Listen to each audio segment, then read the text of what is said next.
Assalamualaikum warahmatullahi wabarakatuh. Kembali lagi di channel Sahabat Islam. Kali ini kita akan membahas kisah wafatnya Nabi Ibrahim alaihi salam. Ibnu Jarir menyebutkan di dalam kitab At-Tahrik yang ditulisnya bahwa Ibrahim dilahirkan pada zaman Namrud bin Kan'an.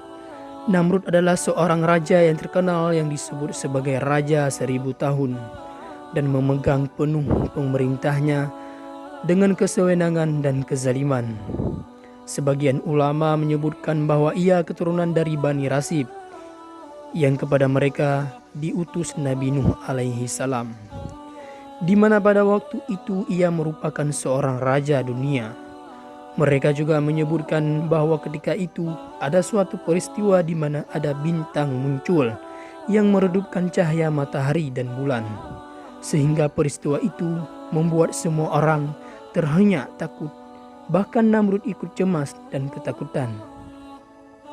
Oleh karena itu, Namrud mengumpulkan dukun-dukun dan semua paranormal untuk menanyakan apa yang terjadi di balik peristiwa tersebut.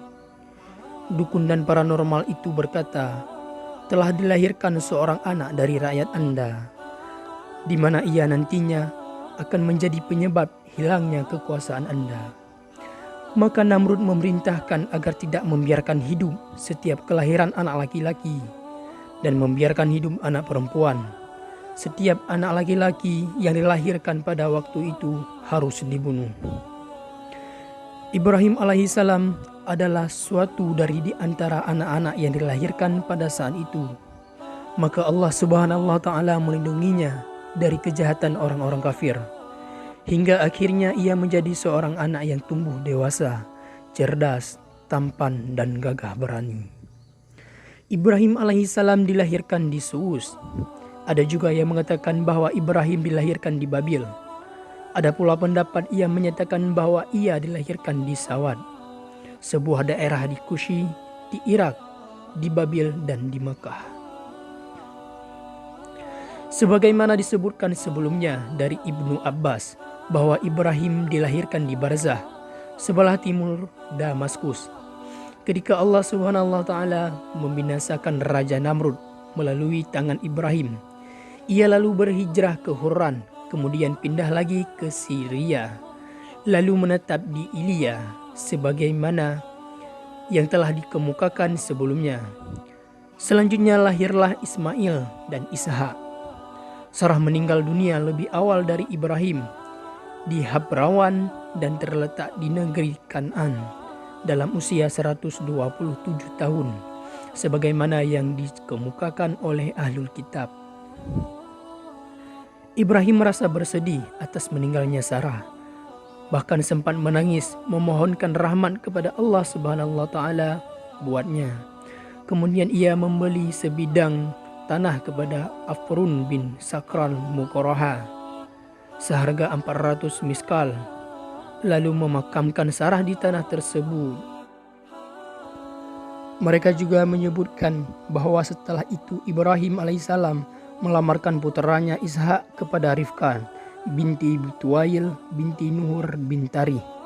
Kemudian ia mengutus seorang wakil, lalu ia membawa wanita itu dengan ditemani ibu yang pernah menyusuinya dan jariyahnya ke negerinya dengan mengendarai unta.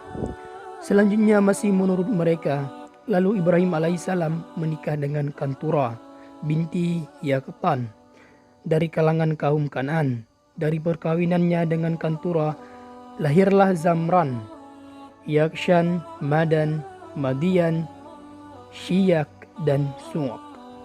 Ibnu Asakir meriwayatkan tidak hanya dari seorang ulama salaf mengenai berita Ahlul Kitab tentang sifat kedatangan malaikat maut kepada Nabi Ibrahim alaihissalam.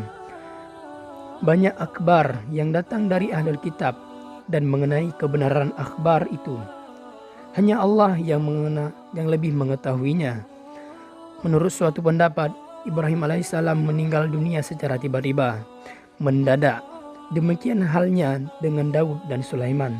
Namun menurut apa yang dikemukakan oleh Ahlul Kitab berbeda dengan hal itu. Mereka menyebutkan bahwa Ibrahim alaihissalam jatuh sakit dan meninggal dunia dalam usia 175 tahun.